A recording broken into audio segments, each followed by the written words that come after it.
Ma'am, please go ahead.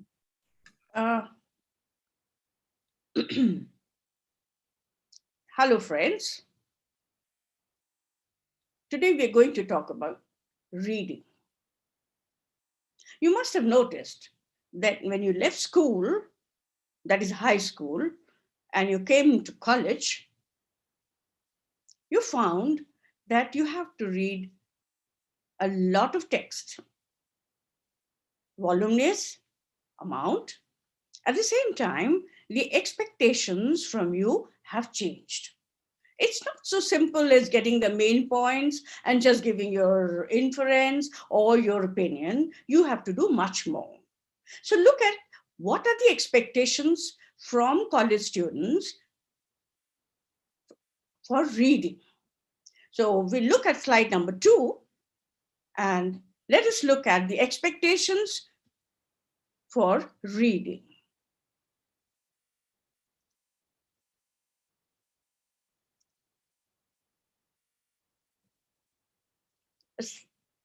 Yes, let's look. Well, the academic expectations are, let's look at the slide number 2. There is increased volume of reading text. Then you are expected to seriously engage with it. And the new ideas, you have to engage with the new ideas, which means you have to think about them. You have to analyze them. Acceptable, not acceptable, complete, incomplete, vague, incomplete information. You have to critique them. Biased assumptions are there. No, I don't agree with this. Then you make connections. You make connections with what you already know. You make connections with your personal experiences and with your background knowledge. Then you draw conclusions. Then you read the text. Having looked at the ideas and having analyzed them, you draw a conclusion. Well, if it is for scientific reading or any other subject, you would say, it's relevant, not so relevant. It's significant. I think I should keep this and read this well. No, I don't think I need to read this. So you have to make a decision of what the person is saying, all right? And in language, if you are reading an expository text or a discursive text, even in literature, you can draw your own conclusions, what you think about it and what you want to do about it, or what more can be done with the text. And you find new ways of thinking about them, which means you can extrapolate. That means the same ideas can be used to create something. For example, you get some ideas from a story. Now you could convert that into a dialogue form. You could convert it into a letter form. That means the same idea. So you're pretending to be one of the characters, one of the person, and writing a letter, right? Let us look further. The next slide will show us what more expectations are there. One is reflecting, analyzing, critiquing, making connections, drawing conclusions, finding your ways. And then, well, let us look at the text you need to read. Your textbook, your research material, and persuasive analysis. What is persuasive analysis? Analysis is basically to read something where you have to analyze it as if the text is trying to persuade you, is presenting an idea, an opinion forth. Research papers, multimedia sources, you all know we are so quick at Googling things, right? And that's very good. And of course, self-selected material. You go to the library, pick up books, pick up journals that you think might be useful for you. Now, you are not fine, you read, you get the main ideas. You need to do that. You got to share opinions, but you have to form new conclusions. Now you are an adult, you are a thinking adult. And perhaps what you are reading might lead you to something new. Maybe you think of a research problem from there. Then when you read and you think the author is trying to make a statement, then you look for evidence. What the person is saying, or what I think the author is saying, is it true? Then you look for evidence. Where is it that I can find that this information is there? Then You compare and you contrast. And with what do you compare and contrast?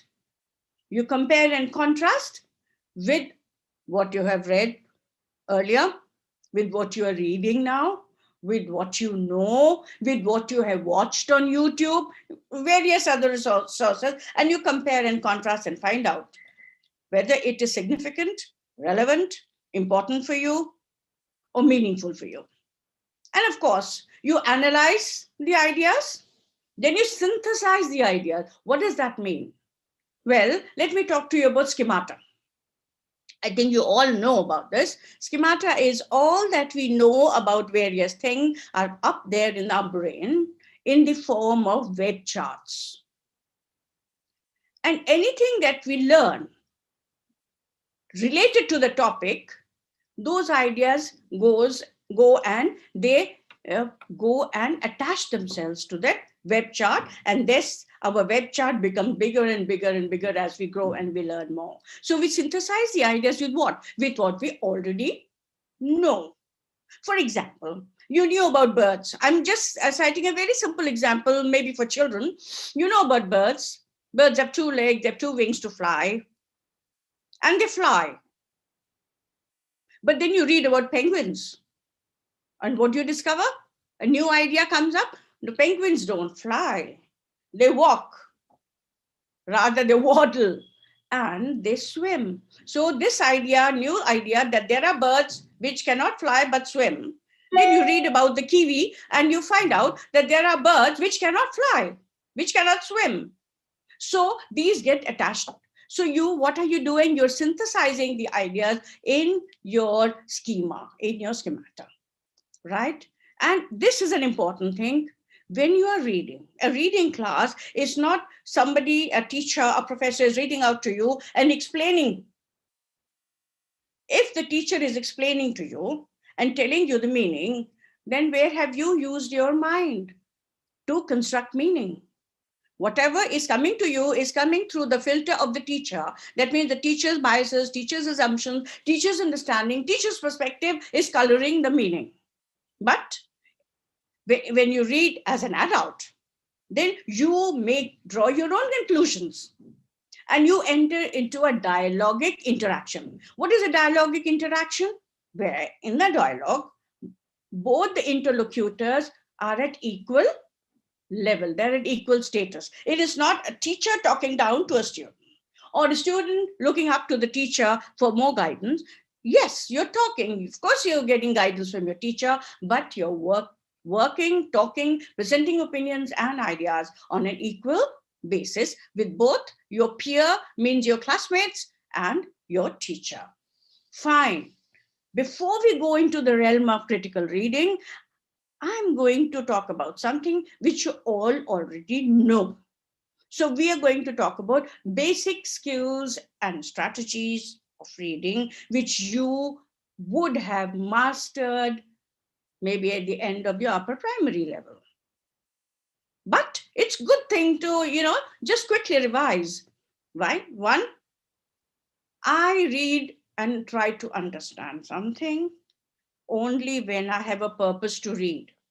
When I don't have a purpose to read, it's not interesting for me. I don't want to do it. So even if I go through the text, I don't think I'll retain much of it. Then we have already talked of the schemata. Yes, my background knowledge, that's in the form of a web chart in my mind. And I make connections. I find analogy. What is an analogy? A comparison with something similar in real life, something similar in another book, something similar in another material, or on the YouTube, whatever. And of course, basic reading is also active reading. It's not only critical reading. Well, a reader has to be intelligent. So you make predictions. You predict. Good readers do not read every word. They make prediction. The moment I read, especially words like nevertheless, however, in the end, to begin with, I can predict what is going to come. Often we can predict what is going to come in the rest of the sentence. We gloss over it. We go to the next one. That is what efficient readers do. We compare, contrast, yes. We visualize. Every one of us, whatever we read, we imagine it in our mind's eye. And that is the uniqueness of reading, because everyone's visualization is different based on our base or experiences, our background, knowledge, our assumptions, our ideas, etc. Then we summarize. Summarizing, you have been doing all your life, I guess, the school life. You infer. Infer, why did the author say this? Why did the character say this? You infer, give a reason. Try to logically find the reason and you interpret. And you infer also what is being said. Oh, this is being hinted. I think this is what it means. This is being hinted because of this. So you make predictions, you compare, you contrast, you visualize, you question. Question also, is it right? I don't think it happens this way. You reread. When you don't understand something, you read again, but you read the whole of it. Summarize, you infer, you interpret. Then you identify the genre. Oh, this is an article. Oh, this is a play. You know that genre. The organization of the text. What is it that I'm reading? Is it a research paper? Or is it a layman's article which came in one of the magazines? You locate keywords and you employ word attack strategies. Don't worry, we'll quickly gloss over these as well, right? We make notes. We are going to discuss that as well. We make notes because, reader, and if I have to study and if I know that this will come in my exams, when I read once, I read the second time, and the second time, or maybe even the first time, I jot down a few things. I jot down a few things too, so that I remember. And I know that this paper will tell me, oh, this is good. I think I need to remember this. I need to read it again. I need to keep these notes. And we use mind maps. Mind maps are graphic organizers, different ways in which we store the main information in our brains. Don't worry, we're going to talk about mind maps as well. So let us look at the first basic skill that we employ while reading, skimming. So we are looking at skimming now. Let us look at skimming. The slide number 5. Can we have slide number 5, please? Well, skimming is something you do when you come across some reading material. It is a textbook. You skim it to get a general idea. Now, what is to skim? Skimming is at a very fast speed. You're not trying to read every word. You're not trying to get everything, but you quickly read down till the bottom to find out what is it all about. Is it important for me? Is it important for my exams? Or even in your English class, what is the story about? What is this passage about? What is the author trying to argue? Whatever. So what do you do? There are skimming, there are strategies. Well, first you look at the title and you hypothesize. You make a hypothesis, you make a prediction. Well, this should be about this. I guess so. Your hypothesis may prove wrong, but that doesn't matter. But it's important to make a hypothesis. Then what do? You read the introductory and the concluding paragraphs. If it is a discursive, I'm not talking of a literary piece. I'm talking of a discursive or an expository piece. The first and the last paragraph, often what the whole article will be about is in the introduction. And a good writer reframes this exact thing and sums it up in different words in the concluding paragraph. So if I read the introductory and the concluding paragraph, I get a fairly good idea about what the text is about. All right. So what do? I have a paragraph. Now I need to know what does the paragraph deal with. So what do? We read the first and the last sentence of the paragraph. Again, I'm talking of an expository piece or maybe discursive piece as well. You must have heard the word thesis statement or topical sentence. So these are the often good writers either place them in the beginning of a paragraph or at the end. You may find it in the middle of a paragraph as well. Well, if you don't, it appears that you're not getting the idea, then maybe you'll quickly have to skim that paragraph to find out where the topical sentence lies. You read headings, subheadings, you look at illustrations, maps and figures. That gives you an idea what the text is about. Then you read on again, right? Now let's look at the next strategy on scanning, on slide number 6. Scan. You scan. I know what I'm looking for. And I run. Imagine your friend Rahul is sitting in a large group of people, but you need to talk to him and you want him to come out, or your friend Ritika, whatever. You know what they look like? So what will you do? What they are wearing or what their hair looks like, there's something. So what will you do? Will you look at everyone like that? No. You will quickly scan in order to locate. And once located, you will quickly send a word or maybe softly say, hey, Ritika, hey, Rahul. And if someone were to ask you, who was sitting next to Ritika? You wouldn't remember. You wouldn't have noticed. So the same thing happens with scanning. Often we do not even notice the text around that thing that we are looking for, because pointedly we locate that, extract it and say, okay.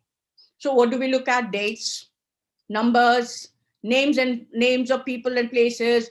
Then we look at words in bold and italics.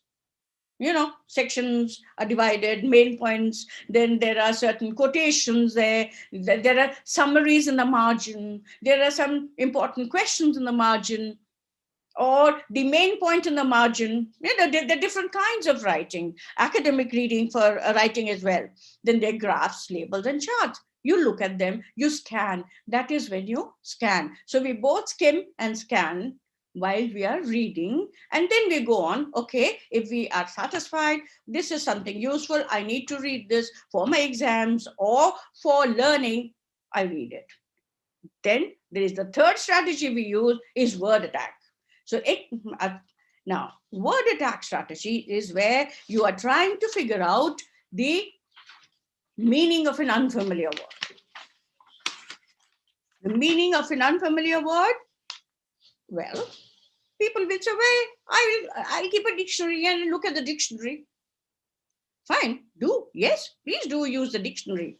But before that, you might not need to look at a dictionary, because you might get the meaning, or you may get the basic sense or a broad sense of what that word means from the context, the situation, from the words before it, from the words after it. You can always do that.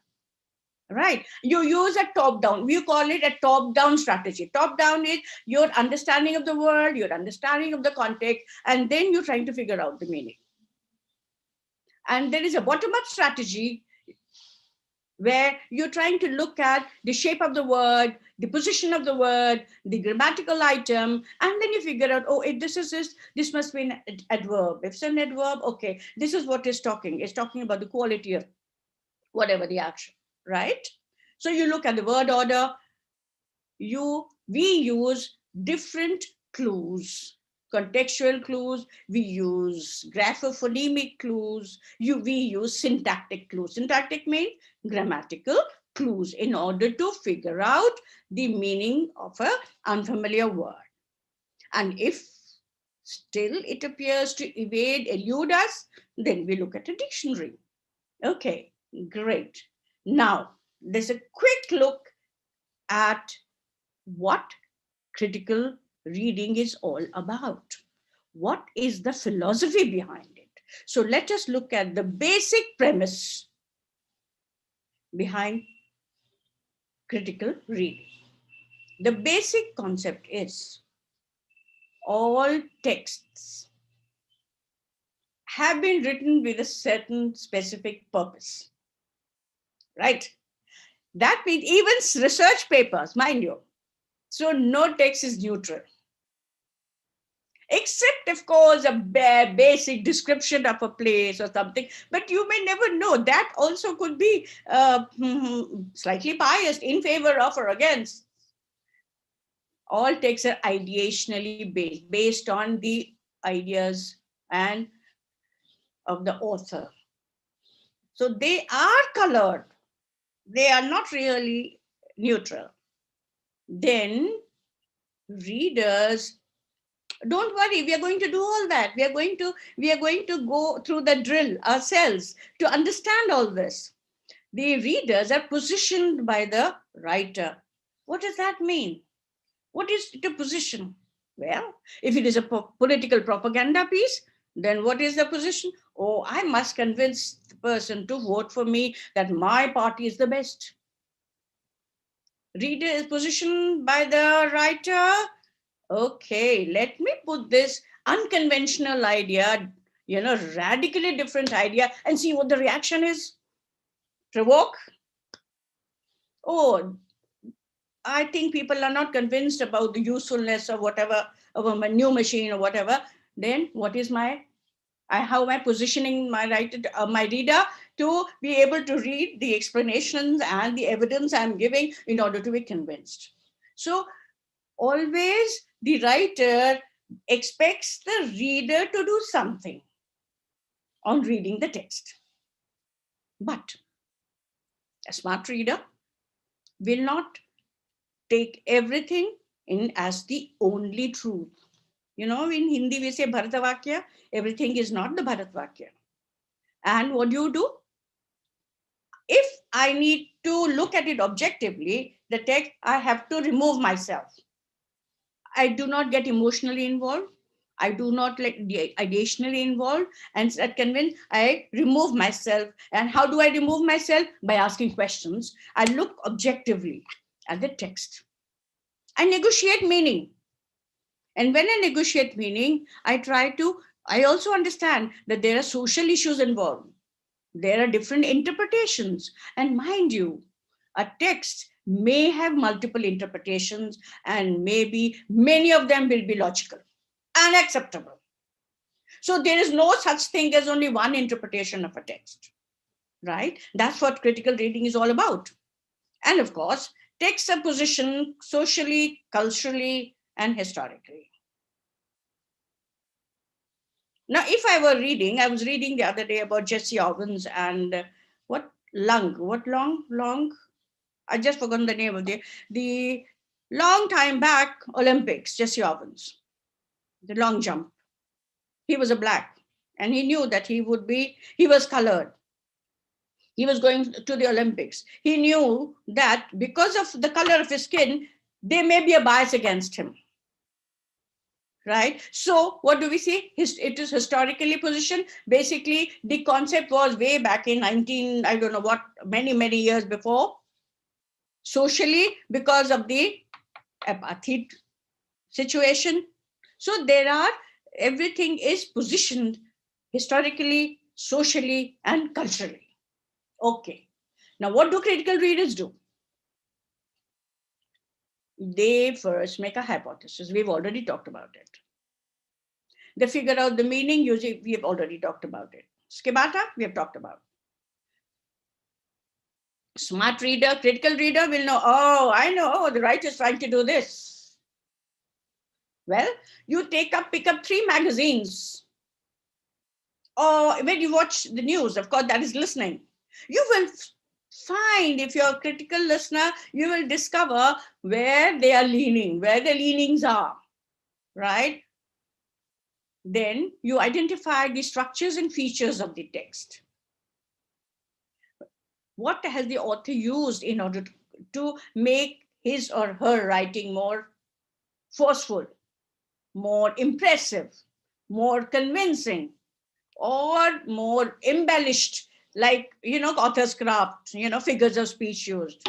You analyze the facts and you look at the way characters have been presented. So you can ask questions. So in that piece that I was reading, so he's a little upset, and during the trial, during selection, there are 3 jumps. 2 jumps he failed. He was so anxious, Jesse Owens.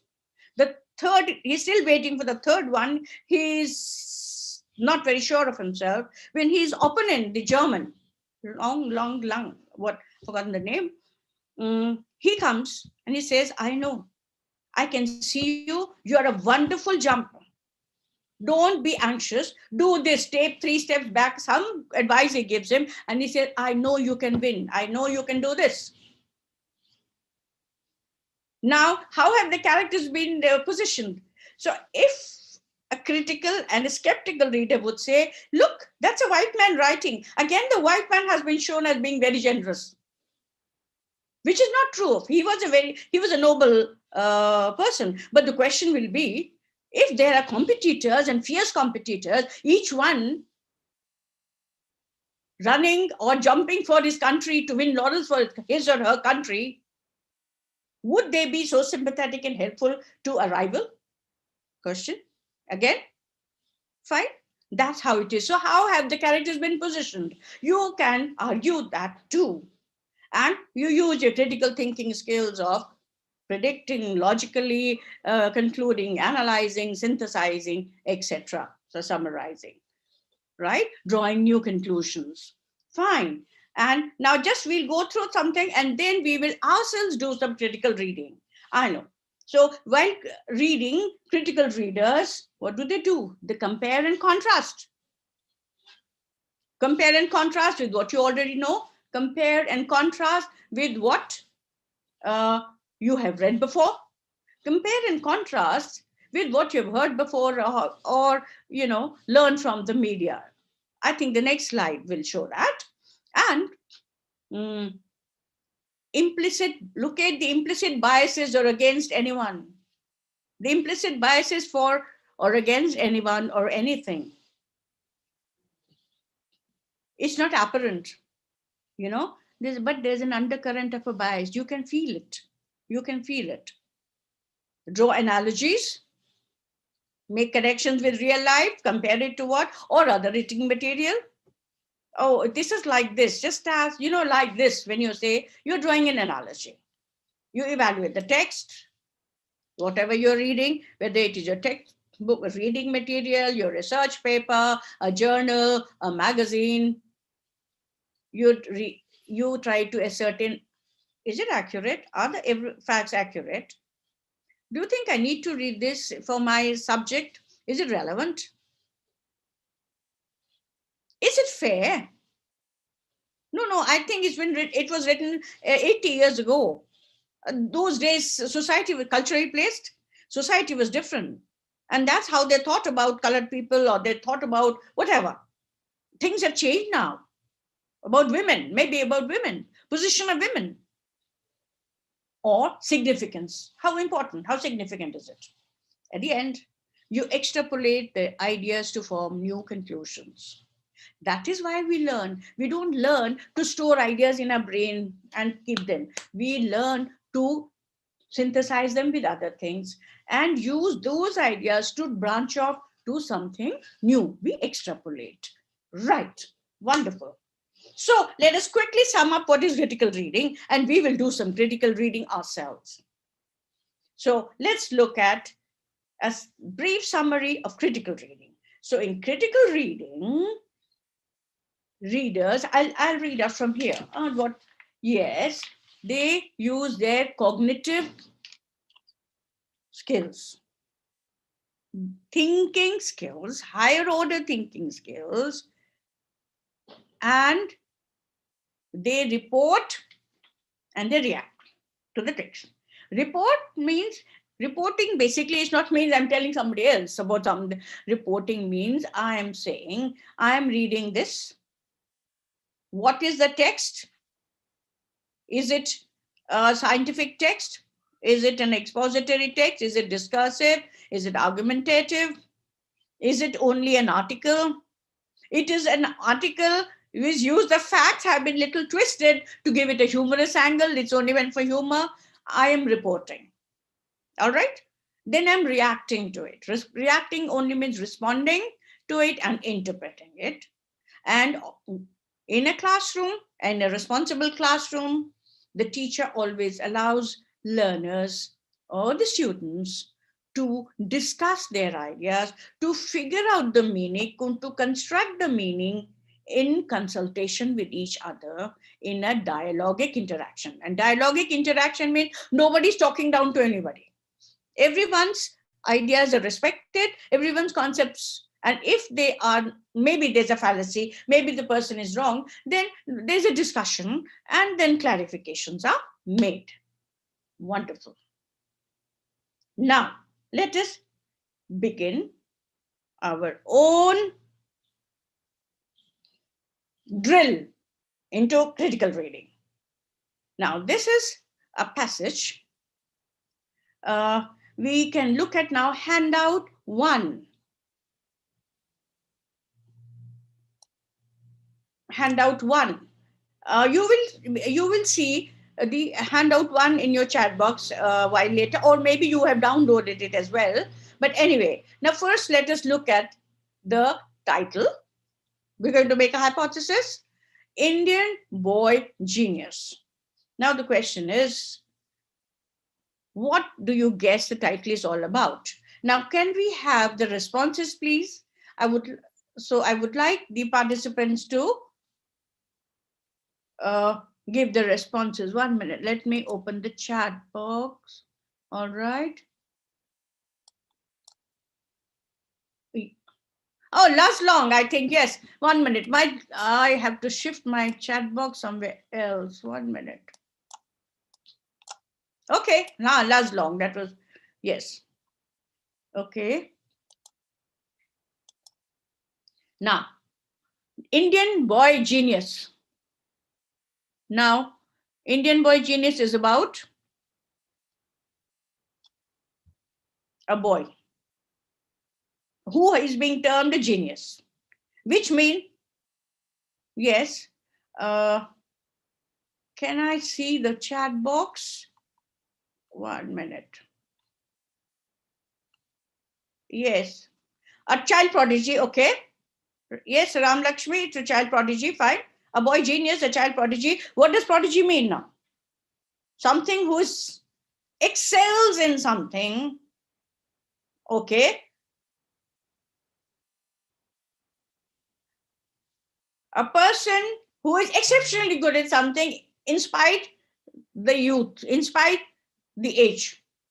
So boy genius, fine, we have understood. It's about a boy who is wonderfully skillful, very talented, can do something exceptional at a very young age, right? Now we are going to read this and we'll test our hypothesis. Is our hypothesis right? Okay. Now there is a short introduction here. Can you see the introduction? Aman Rahman is India's latest child prodigy. The question is, when you're making a hypothesis, fine. Then you read this. Do you agree with this short introduction, or would you like to contest it? Now you will have to try to activate your schema and see if you know of any other boy geniuses in the current times. If you do know of, maybe one of very recently who has been discovered by media or by the world recently, they'll say, no, he's not the latest child prodigy. But perhaps he was at the time this article was, news item was written, right? Okay. Now skim the text. Well, I'll have take out my text and you skim the text and try to find the answers to these 5 questions, please. I'll take a minute. A good teacher also keeps quiet because the students are thinking. So I remain silent.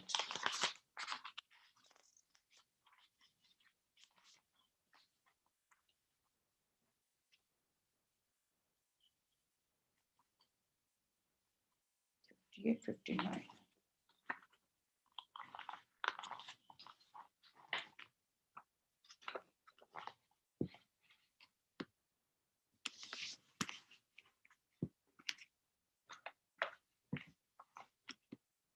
I hope, friends, you've been able to download the handout.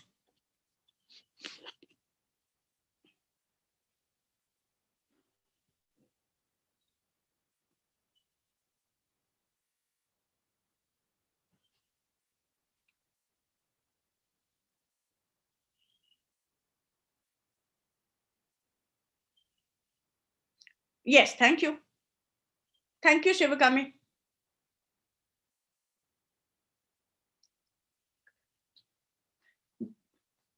Just skim it. Just skim. Read very quickly.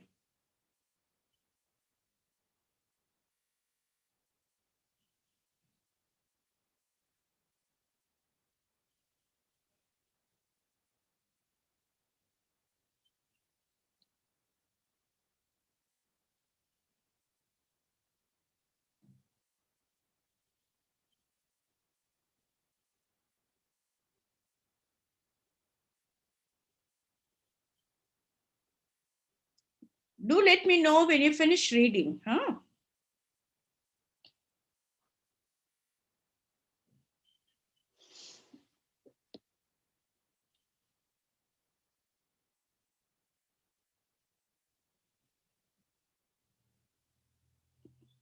Thank you, Ramalakshmi. We'll wait for a few more minutes, a couple of minutes more for others to finish reading.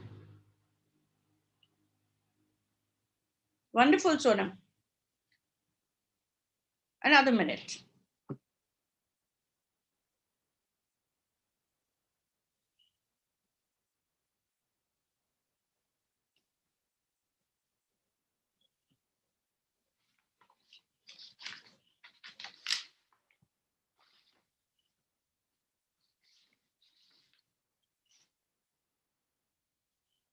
All right.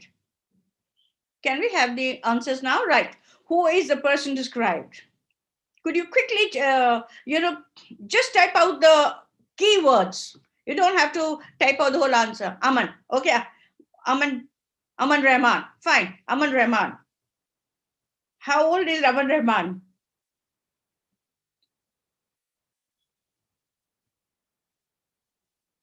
I'm doing a little cheating.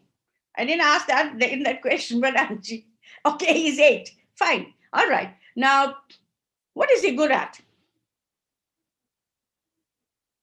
What? Okay, he's 8. Wonderful. He's good at computers. What can he do with computers? Make Excel sheets? Wonderful. Wonderful. Yes. Animations. Right. He can make animations, animation movies. Hmm. Where has he been trained?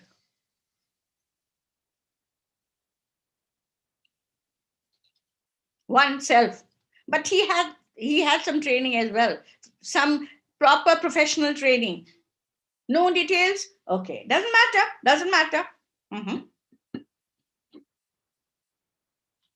Anyone who has noted where he was trained?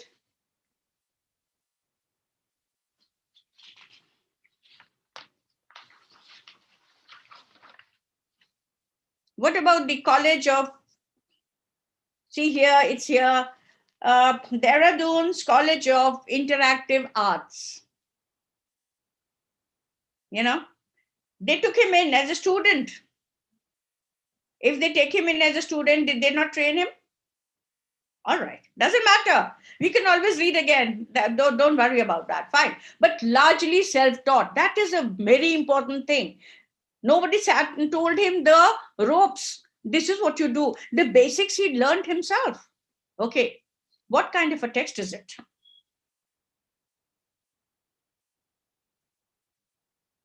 Is it a story?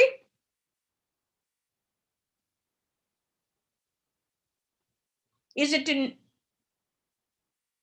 Okay, it's a narrative. Yes, it's a narrative.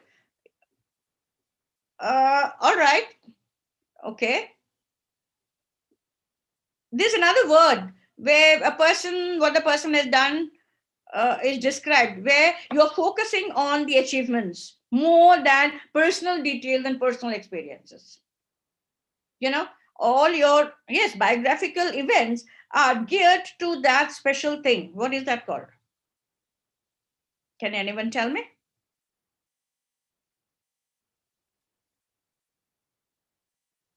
I'm looking at the chat box, so you'll find me looking down most of the time.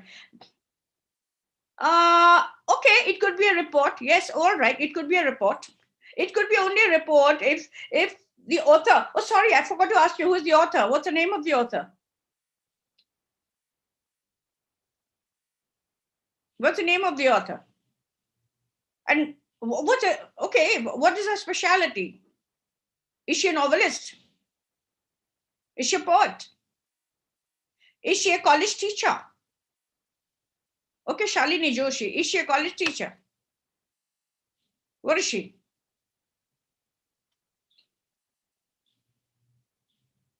What is Shalini? A reporter for BBC. Wonderful. Okay. She's a reporter for BBC, which means she wrote it for what? For publicity, for the media. She's a reporter. She's reporting, and often when a newspaper or the news or a magazine, they need to report things which are noteworthy. Noteworthy, I know it. Sometimes there are unhappy things also, but then it is noteworthy, and they would like to popularize possibly the idea of child geniuses and how there are so many children who are exceptionally good at various things. So, to bring this child to into public notice. Fine. All right. Okay. Now, we were looking, now let me see what yes. Now, before you read, let's go to the next slide. You have got the text with you, no? The title, Aman Rahman wishes to win. Now we are doing scanning. Find what is the title that he wishes to win.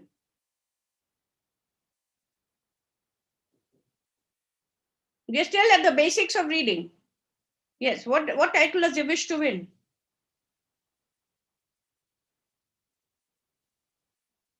Can you give me just the first word of the title? I know that you have got it.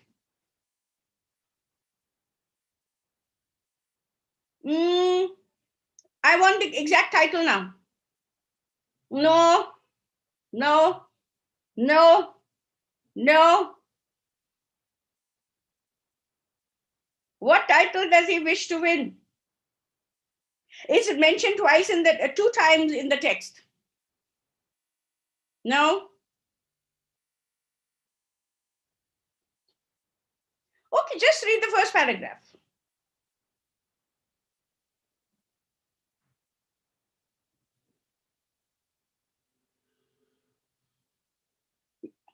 Yes, Young Achiever Award given by India. Uttarakhand. Given by whom? Just give me the first word. Just give me the first word in the chat box. No. Well, he did get something from Uttarakhand, but this is not he is working towards.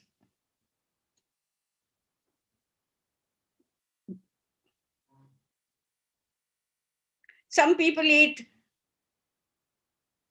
hundreds of chilies. Guinness World Book of World Records. Right. Guinness Book of World Records. He wants to enter the Guinness Book of World Records. Look at this little fellow at age 8. He knows about first of all, he knows about Guinness Book of World Records. An 8-year-old child is so, but nowadays children, okay, anyway, I won't talk about it because there's a question on it. All right. He wants to win so now let us, friends, look at how did we scan. There are something. Now, what title? All right. Now we know that the title is a term or a name given, right? And if it is a name given or a title, every word may begin with a capital letter. So what do we look for? Words beginning with capital letter, which are like names and terms. Given by whom? Guinness Book of World Records is also name. So each begins with a capital letter. We look at that. And we look at what? Inverted commas. All right. Or quotation marks, as you say, we look for quotation mark because the title will always come, it will either be in italics or it will have quotation mark. So for scanning, I am using those strategies. We have to use those strategies to locate it rather than trying to I try to look at words which have quotation marks. I look at words where every word begins with a capital letter. That's a name. That's a term. Okay, number of animation movies made by him. Number. We're looking at number.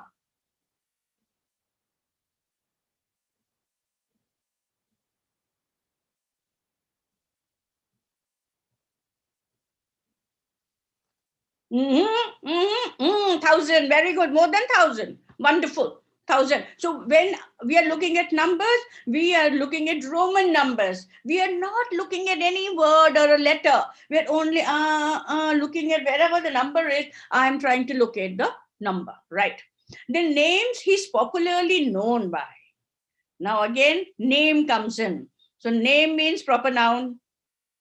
One is, yes, computer wala bacha. Correct? And how has it been presented in the text? It has been presented with an italics. So it looks different anyway from the rest of the text. And what is the other name? Somebody gave it to me earlier in another, Little Bill Gates, right? Wonderful, Little Bill Gates. Okay. Now, the institute that made special concession to take him in as a trainee or a student, what's the name of that institution? Again, we're looking at names, proper noun. What is the name? You just give me the first two words. That's it.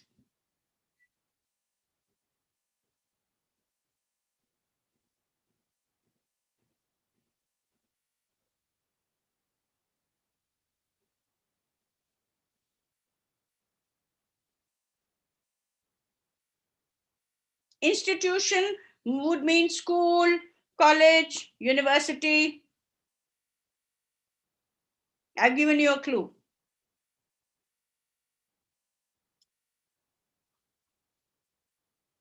No, Dehradun is a city, but which institute? The question is which institute?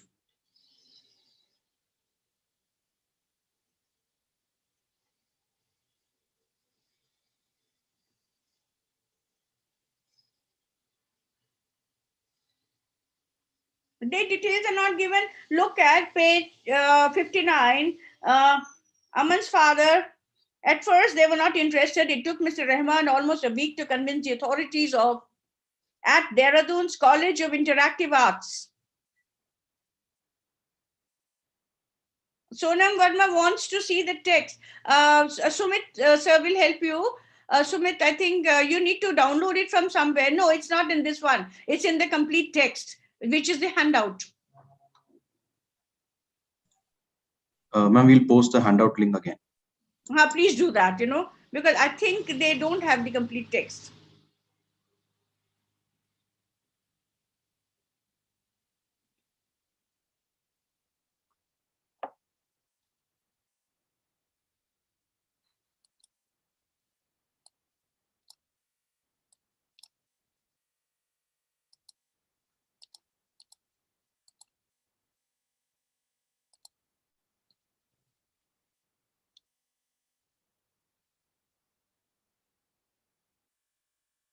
Okay, we'll go. We've anyway done this. Now, let's look at the next slide.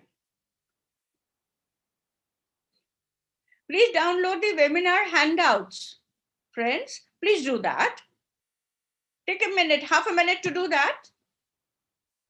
So that, and then, it's written handout 1, handout 2, handout 3, 4. So you would know. You don't have to read all that much. I'm just demonstrating some of these strategies. Okay.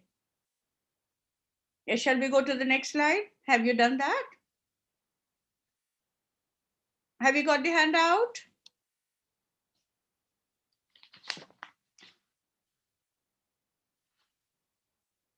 Not able to download it. Mansi Bedi is not able to download it, please.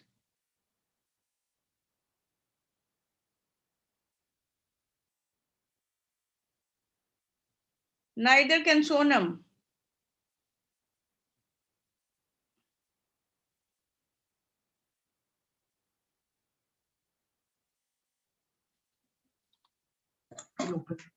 One is supposed to just click on the link and. It is in a zip file, says Ram Lakshmi. That is the one. I'm using Android, Mansi Bedi says. So please take cues from your friends and do that. That is also collaborative learning, mind you.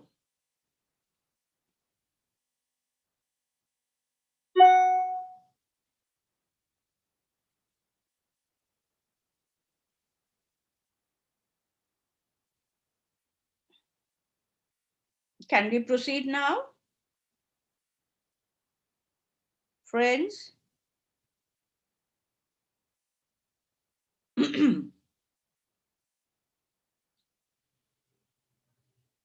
Yes, wonderful. Good. Now let's look at the next set of questions, which are straight out of the book. Okay. Now, how old is the main character? You've already answered that. Don't worry about this. What can he do? You've already answered that. Even we were skimming. Where was he born? Where was he born? Is that given in the text anywhere?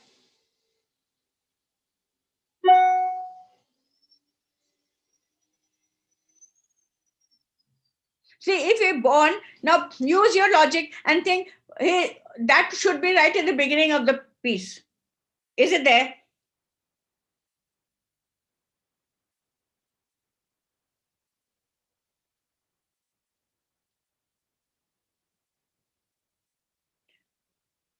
Can we have the next slide for the questions? Okay. Now, where was he born? Now, here, do you think the text is telling us where he was born? The author, has Shalini Joshi done that? Has she said, where was he born? But by implication, we can guess that. What can we guess? Where does he live? Now, which words show where does he live? Now, here, where does he live? Where does he come from? First few words of the introductory line, sentence. Dehradun. He comes from Dehradun. Let us guess, because if he was not born, he's only 8 years old, perhaps he was born here. So by implication, perhaps we can say, yes, logical conclusion, we can say he was born in Dehradun, he lives in Dehradun. Achha, what could he do that others could not? Even when he was a small baby. But others his age could not. What could he do? Operate an?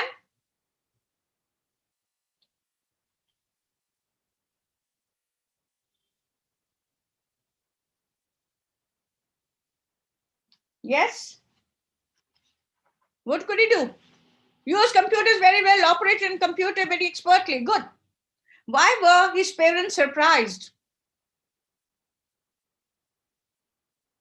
Well, exactly that thing has not been written here. But father did not take notice initially. But why were they surprised? He was too young for it, and nobody taught him. Even his brother didn't have time to sit and teach him. But it was all self-learning. The little fellow had sat and, what you call is fiddled with it and played with it and learned the ropes. Fine. Who supported him in his interests?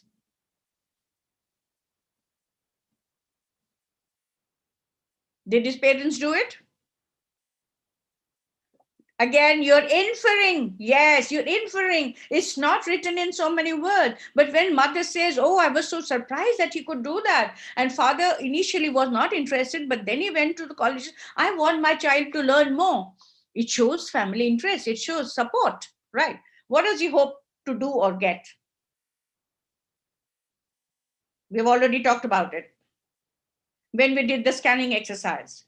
Yes, he wants to win the Young Achievers Award granted by Guinness Book of World Records. Okay, this is simple recall questions, simple understanding of facts, but there has been some inference in where was he born. There has been some inference used in why were his parents surprised and who supported him. Okay, let's go to the next slide and let's see what questions do we have. Additional questions. How long does it take to master the technique of making animations? Where will you find this piece of information? In the beginning or in the second half? 15 months. Wonderful. Krivaran has already given. Yes, 15 months, fine. But why do you think Shalini Joshi gave this information? And she has juxtaposed this with what?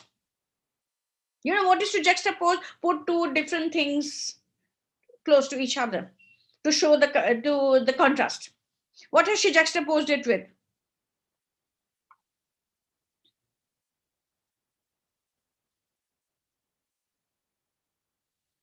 Yes. To prove Aman is exceptional child, it says within a month he had written his own program and had learned the animation course in less than 3 months. It normally takes 15 months to complete.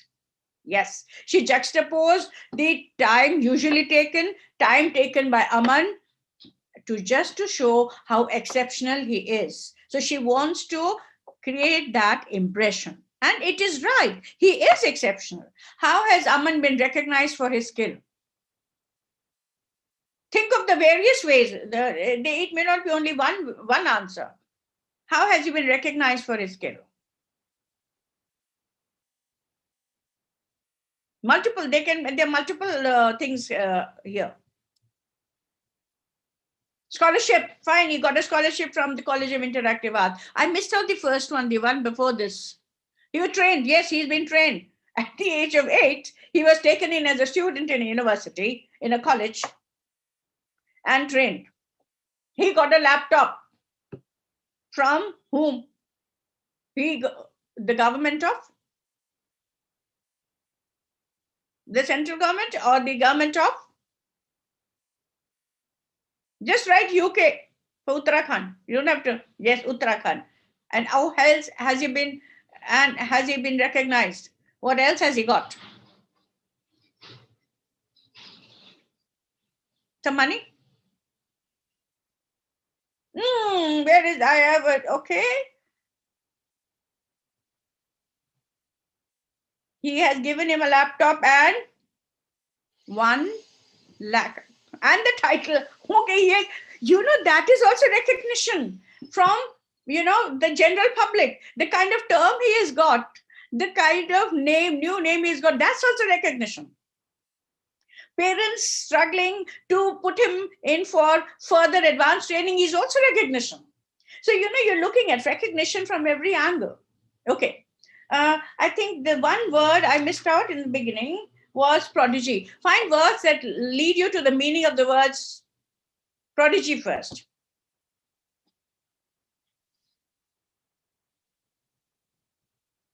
Any expressions that give you a hint that prodigy would mean this?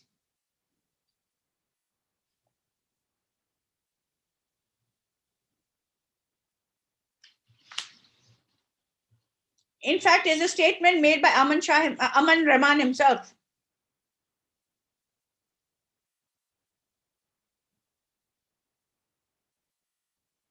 I am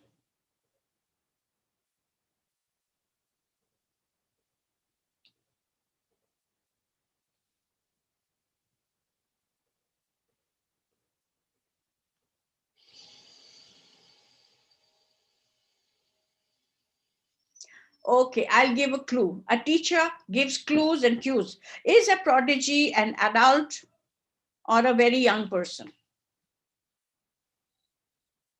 Young achiever. Very good. A young achiever. Now look at the sentences. Aman began to show interest in computers when he was only 3. And what does he say? I'm the youngest computer animator at the age 8. No other child my age can make animation movies. Right. He's a young achiever. He's an animation movie maker at the age of 8. So he's a prodigy. He's a genius. Animated. What does animated got to do? How will you figure out the meaning of the word animate? Animated.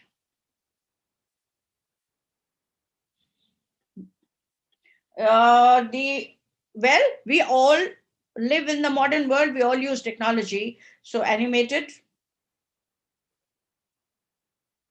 Where cartoons? Cartoon. What happens? What do they do? What is animation? Are they still or are they moving? No, not unrealistic. Cartoons are funny, but they may be realistic. What is animation? Movement of moving images. There. Sonam, thank you. Moving images animated. You get it from animation. You know, I said, no, we use the spelling, we use grammar. So change it into another part of speech and see animated, animation. All right. Humble. Which words show the meaning of humble? Humble background. What does that mean? Why is the background humble?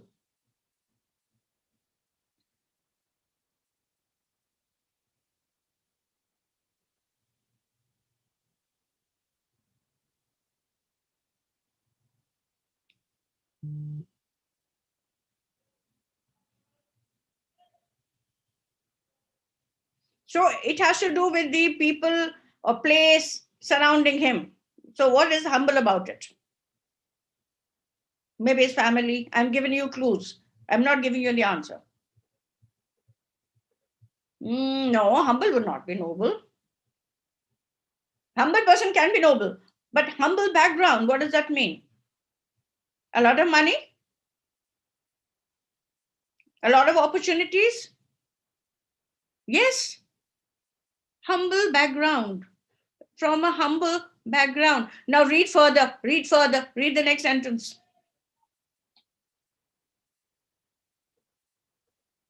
Humble, okay, poor, not too so well off. Why? What does the father do?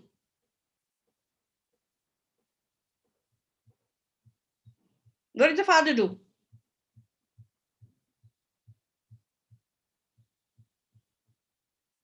Mechanic. He is a scooter mechanic. Not only he doesn't repair large cars, he repairs scooters. Maybe it's a roadside joint. By implication, not too rich, not too many opportunities, humble background. Humble means not too well off, right? Okay, fascinated.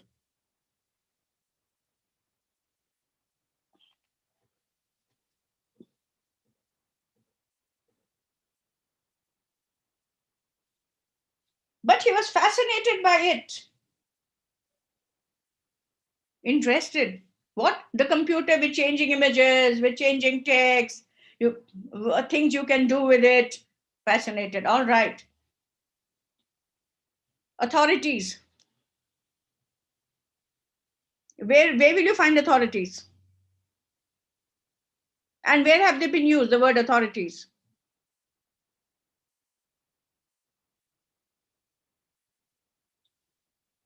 Okay, let me give you the clue where the word is. It's right above scholarship. That sentence above scholarship.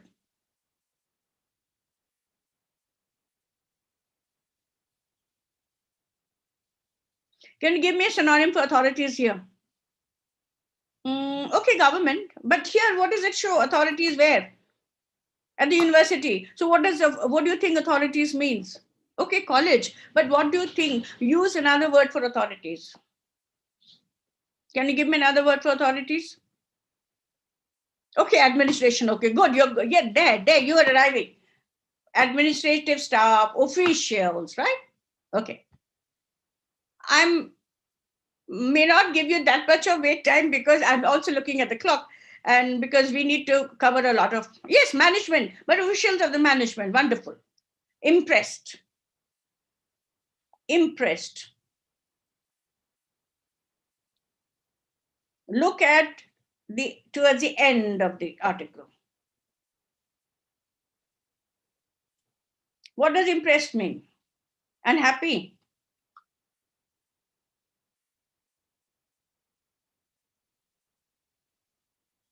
Or pleased or displeased.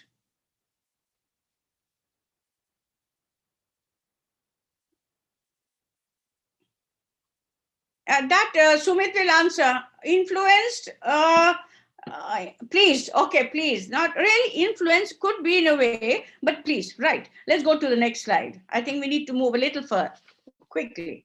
Okay, fine. Together we shall do it. Name, Aman Rahman. Age, 8. city or village? Just type the first three. Dehradun, okay. State, just type the first three letters. UK, very good. Country, oh, India. Special talent, animation, computer skills, could be anything, computer. Supported by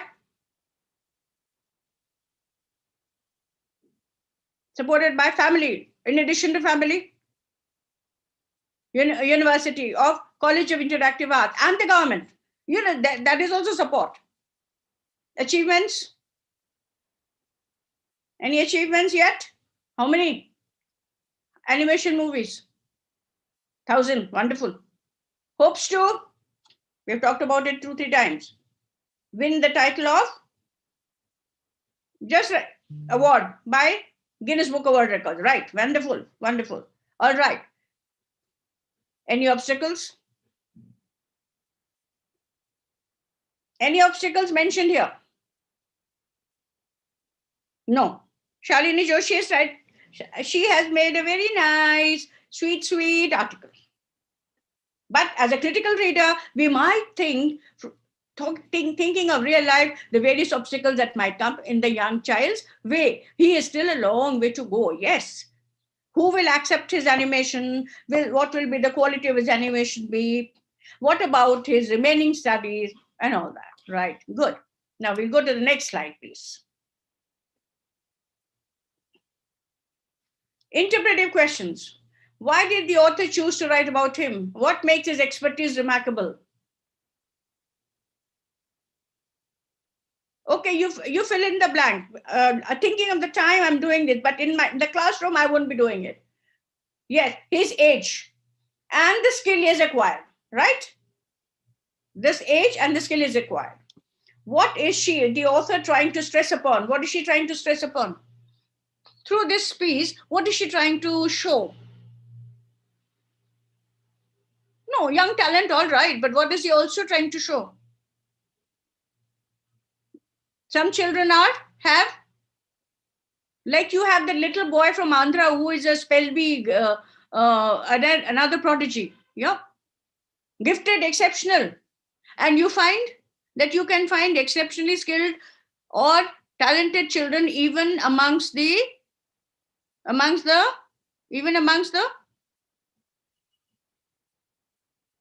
poor. Yes.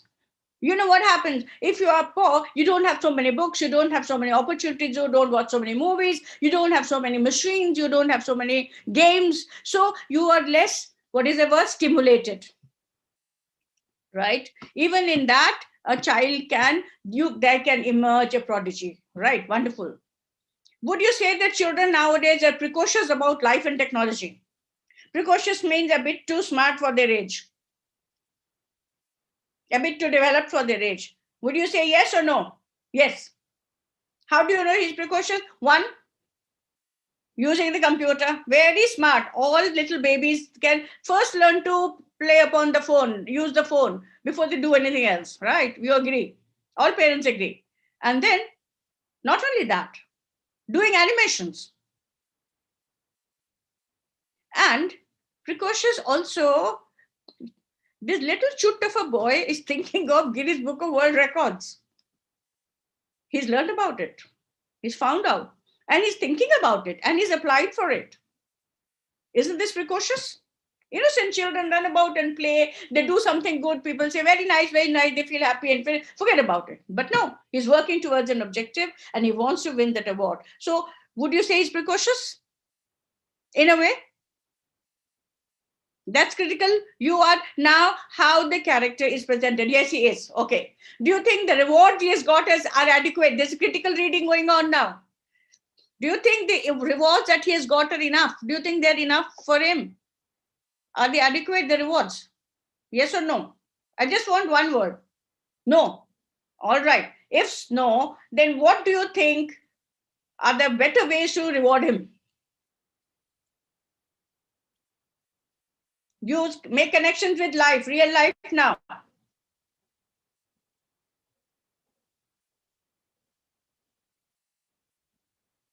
No, that Guinness Book of okay, it's an award, one-time thing, money and whatever name and fame and TV, all that. But what is a better award? Could be. I want you to think. Come on, open your minds, please. Improving the quality of his family. But how can they do that? But they can improve the quality of his life. Well, how can they do that? By sponsoring? By sponsoring? Complete mind. Sponsoring his education. Good, Kriparan, very good. Yes, by sponsoring his education, by possibly making his school, college, everything free, allowing him to, he has to learn that too. Only computers se nahi chalega, na? So he has to learn that. So that and also further training. Do you think more awards for young achievers could be instituted? Do you think the awards are not too many?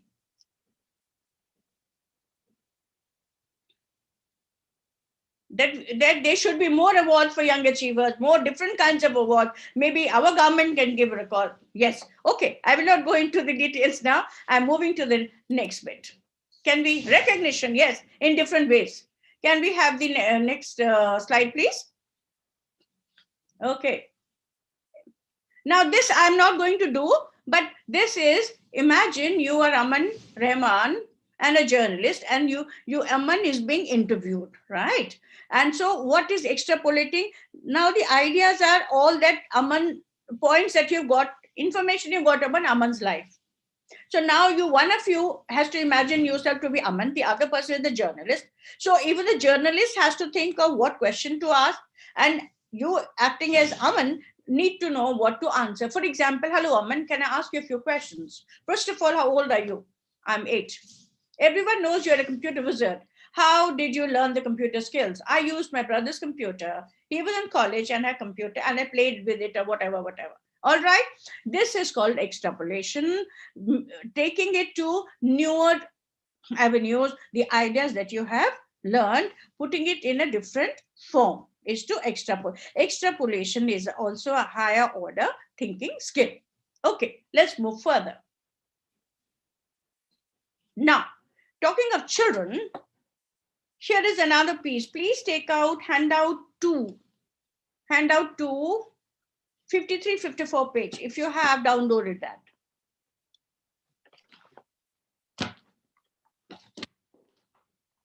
Oops. 53, 54.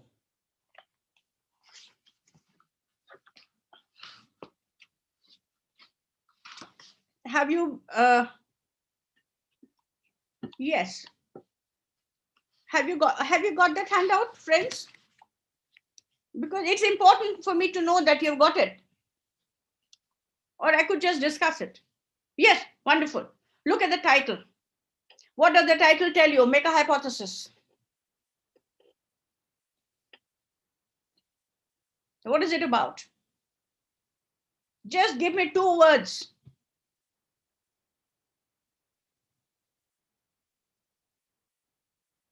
On set with India's child actors. What do you think it is about? Child actors. And make a guess now. Make a logical guess. Child actors and the fun they have and the money they earn. Perhaps. You never know. Perhaps. There could be 3 hypotheses. Child actors and their comfortable life, child actors and their struggles, child actors and the money they earn. It could be. All hypotheses are logical. Fine. Where are you likely to find a text of this kind? I'll tell you where I got it, but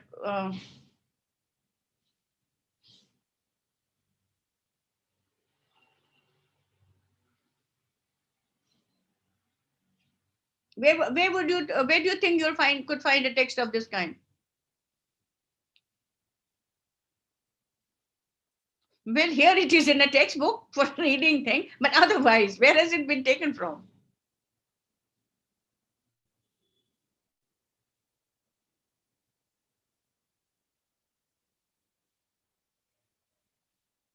From a magazine. All right, magazine, from the digital media, whatever. Fine. Now skim the text and answer the following questions. Who does Ria Solanki represent? Who is Ria Solanki used as an example of?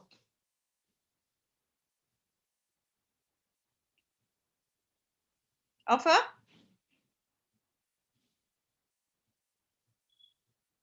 Okay, I think we are getting a bit slow about this. So I think uh, let us together answer this question.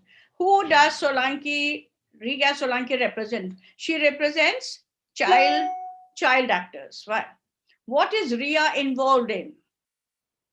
What is she doing now in that first paragraph? What is happening? Ad. No, she's not doing the ad. She's not doing the ad. She's acting, but she is doing an audition, right? She's doing an audition to be selected as the actor for the ad. She's not yet selected. Okay, right. Are there other children involved in this kind of activity? What does the passage say? Is Ria one of the very few, or Ria one of the many? Yes, many children are there. It says competition from other child actors is very high. Do you think using children in films is big business? Do you think using children in films is big business? Yes. Okay, fine. Okay. Yes, wonderful. Yes. Fine. Let's go to the next slide. Now, I think I'm going to race through so that I show you. Can we have the next slide?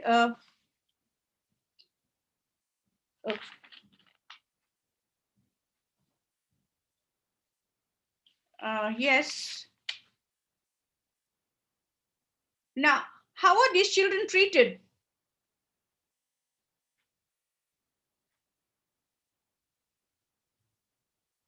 Can we have the next slide, please?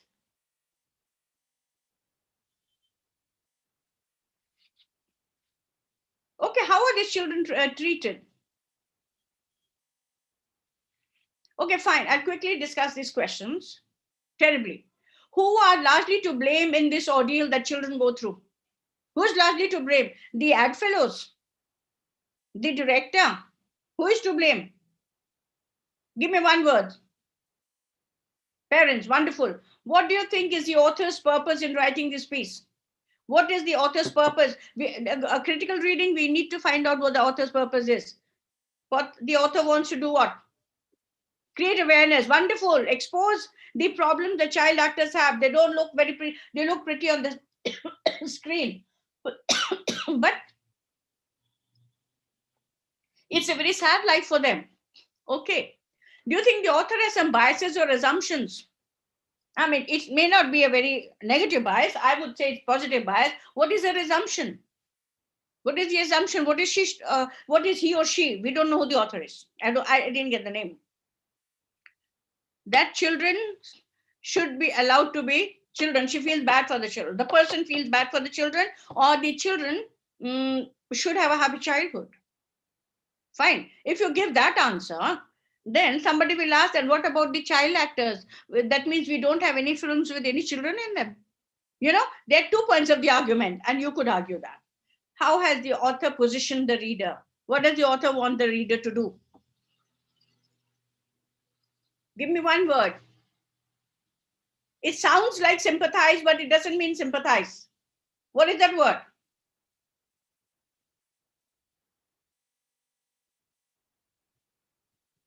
Yes, Mansi, don't worry. If you stay on, you like it. Then something important I'm going to do after this.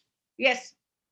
Empathize. Okay, empathize. Okay, fine. So let us skip these and we will go over to slide number 24. I think they're getting a little restless.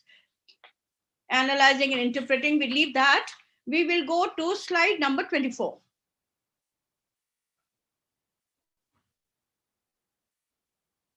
They've got a basic idea about what?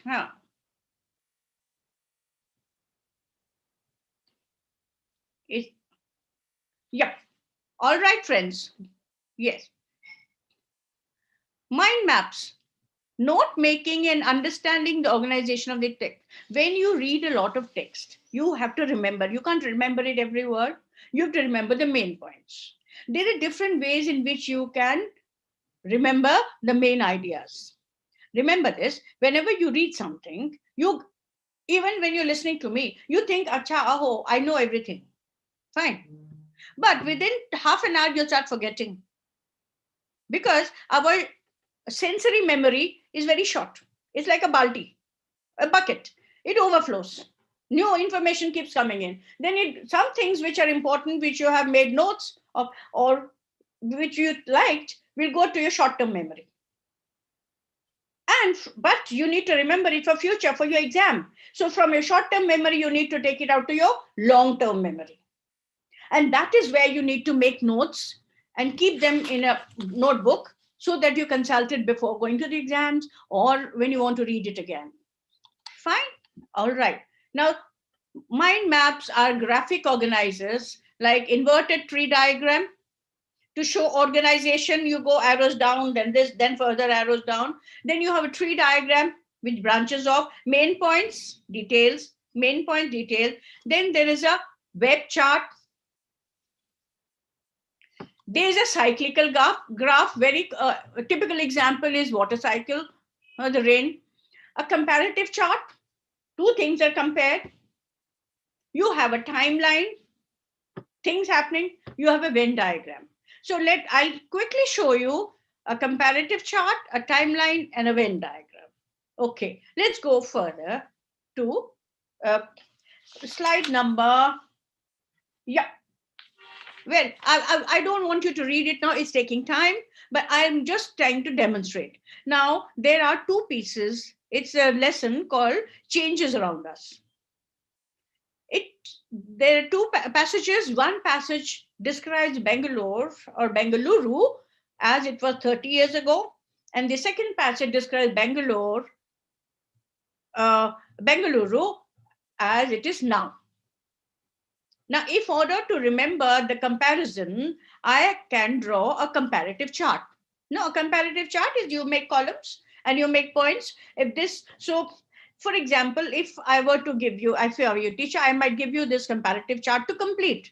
Now, I can give you a plain comparative chart, empty, blank, but I want to help you. So I give you ideas, which could be the main points. So here, the main points, the ideas have been given.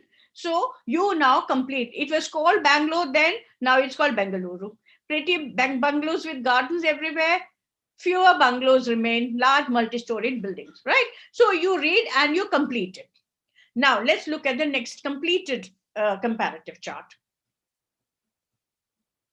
Let's look at the completed, the next. So what did you do? You have filled in the other details. Cool climate, not requiring air conditioners. Now it's much warmer, require air conditioners. Pretty bungalows with gardens that we have done. Popular attire for women, what was it? What is the popular attire for women now? People largely used public transport those days. Now they have personalized vehicles. They shopped in local markets and small shops then, but now there are malls. These are the shopping destinations. There were small eateries serving South Indian food. And I have lived in Bangalore 40 years back, and I know, and they would call all of these small eateries hotel.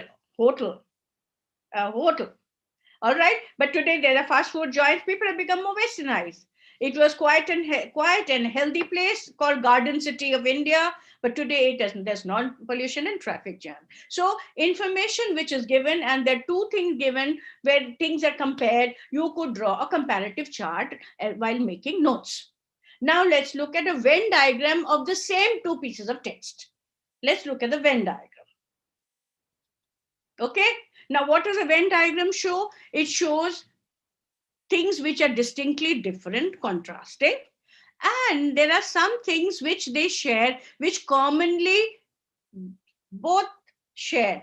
So where the overlapping is so pretty bungalows are still there, not too many. There are still cars were used then, even now.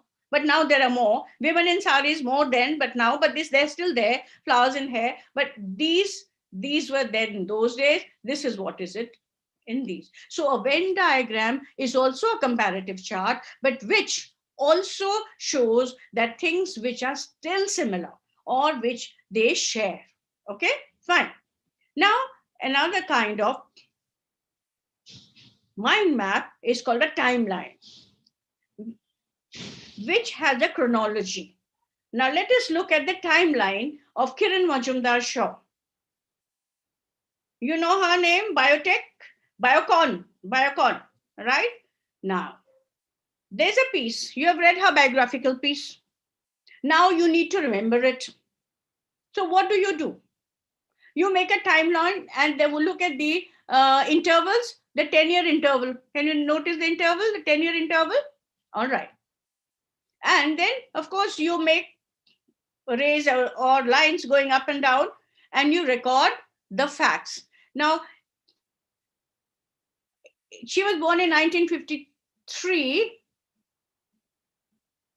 So it is right close to 1950. You know, normally in a timeline, you would even have the markings for these 10 here. So you can mark it. So you can make a timeline with anything which has chronology. Chronology means events happening in a sequence, right? Okay. So this is another kind of mind map. Again, this mind map will stay with you. Now, if you have to write her biography for a writing task, you look at your timeline and you just expand upon this. Okay. Let's look at now a few quick reading tips which you will all appreciate, I'm sure. Few reading tips. Well, we call that, these are called SQ4R. What does S stand for? Survey. Use skimming and scanning strategies to survey title, which we have done just now. Chapter headings. Well, we read simple pieces, but you will have to read more text with headings, subheadings. You read that. Look at illustrations. Look at italicized and bold word. You're doing both skimming and scanning in order to survey. You survey in order to find out whether the text is important for you, relevant, whether you should sit down and properly read it. Then you question. You question. You question means you frame questions. What are the questions that I need to find? What are the things I need to find out? What are the things it might answer? What are the questions it might answer? So look at that heading and you turn it into a question. Does this, and do you see whether this answers your question? You also question the author's purpose. What is the purpose of authors writing this? And now ask yourself the question, is all the information given factual and correct? Or are there errors or or are they vague? Some of the things written are vague. Ask these questions. You know, we call it a KWL chart. What I know, what I want to know, and what I learned. You know, if you make a KWL chart for yourself, even that is good. Then you read. Then you read actively. But you read in a focused manner. You read trying to find the answers to the question that you have made and see whether it answers your questions. Let's see the next slide. Yes. So first R done. Second R is recite. Recite is orally summarize. You know, loudly try to recall the points that you remember from the text and jot them down. Then you have to read again to find out if you missed out anything. You know, in first reading, we do not get everything. You find, let me tell you a secret. If you think you need to remember something, don't try to master the first paragraph. Read till the end, jot down what you recall, read again till the end, read 3 times, 4 times, and each time there'll be a new kind of thing opening up to you. You will discover newer and newer things in your subsequent readings. So recite is information you have read, recall the main points, try to, you know, orally, and this happened, orally to do it yourself and make a note of what you did not understand. Then you record. Record is when you're reading it, you can take a photocopy if you don't want to spoil the book, and underline, highlight, make little notes in the margin, or look at it and make a mind map like I just showed you. Write main ideas and the details in your notebook. So you read, recite, record, And then you review. Review means first reading, notes done, I finished it. No, you got to read it again. And maybe the same topic, you read more material and you keep adding to it. That is called reviewing. So subsequent reading and further reading, you keep adding to the notes you have prepared. So SQ4R, remember SQ4R. Then let's look at some things you must avoid. What are the things that you should avoid? Do not try to read aloud. It's called sub-vocalization. Do not try to read aloud. Can we have the next slide? So they can look at it also as I'm describing. Yeah, sub-vocalization, or some people read aloud, or some people don't read aloud, but they read like this. Really summarize the information you have read, recall the main points. You can't hear it, but they're forming. Do not do that. Do not. Try. Reading is a silent process. Read with your eyes, not with your mouth. Okay? Make a note of what you did not understand. I'm waiting for the next slide, please. Okay. When you read, don't try to finger point or with a pen. Sometimes something very important, a very complex sentence, do that, but not all the time. Don't finger point, then you get used to it. Don't try to read every word. Predict, guess what it will have further, and perhaps it will be something that you already know. Skip, go further. Do not keep returning this one sentence you did not understand. Then what happens? People try to do again, read it, go back and again read it. That's called regression. Don't try to do that. You didn't understand? Forget it. Read further. Maybe the clue to that will come in the subsequent sentences. Otherwise, read the whole of it again. And do not avoid reading every word. And remember, reading is not an all or nothing process. It cannot be that you didn't understand anything. And it also cannot be that you've understood everything. Because every time you read something, a third time, a fourth time, new things will emerge. You will notice. Or you will find to contest, you will argue, you will disagree with them. So it's not the end. The first reading is not the end. So you read again and again. And if you find the text is difficult, use a dictionary, try to figure out words, meanings of unfamiliar word from the context and use those contextual clues. Otherwise, look at the dictionary, read from the top to the end, again read from the top to the end, and read like a Z. When you're skimming, read like a Z. First line, sentence, last sentence. Or read like a U. Read the first sentence, go back, come back, read it till the end. Didn't understand? Again, go back and read. That's called reading like a U. And finally, a few suggestions for teacher friends or professor friends. Yes, let's have the last slide, please. Teacher's role in developing efficient reading skills. Brainstorm a topic which may present new vocabulary, grammar rules, or definitions, or lead them to the topic. So there should be a brainstorming, a discussion, questions, answers, or examples given, and allow them to conclude. All right? Then provide stimulus for making hypotheses. Encourage your learners to make hypotheses and test their hypothesis. It does not matter if the hypothesis has been proved incorrect. Making a hypothesis is a logical thinking activity, is a higher order thinking skills. All right. Encourage the use of KWL charts. I've already told you, K means what I already know, a chart. Second column, what I want to know, the questions. Remember, ask SQ, 4R, question, and L, at the end of the lesson, or the end of the reading, they list the points what you have learned. Allow students to construct knowledge in consultation with each other.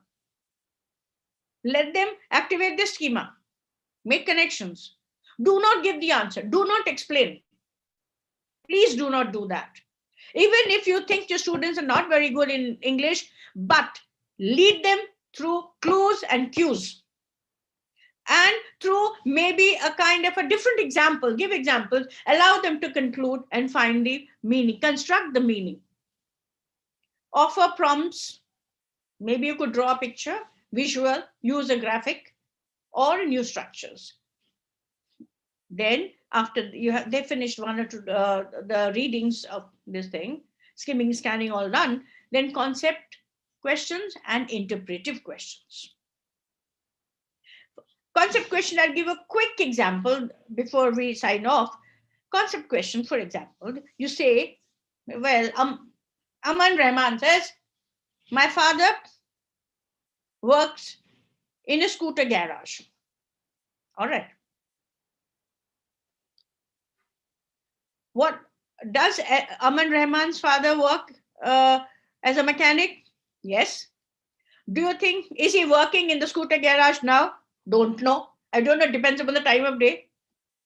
Do you think he will be working in the scooter garage 5 years from now? Can't tell. You know, these are concept questions where you are thinking and looking at the fact and you're looking at the various possibilities and answering. Okay. Then elicit. One important role of the teacher is to elicit. Elicit through questions, ideas, memories, feelings, situations, associations. Elicit their reactions. Do you agree? Disagree? Do you think it's far-fetched? Do you think it's too simple? Whatever. And last but not the least, encourage and prompt rather than correcting.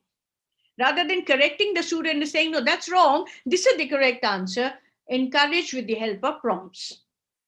And allow the student to come to arrive at the right conclusion or construct the meaning for self. So friends, that was a bit about, it's a huge, it's an ocean of knowledge that can be shared, but in the short time, I hope I could pass on to you some strategies for reading. Thank you and all the best with reading. Bye-bye.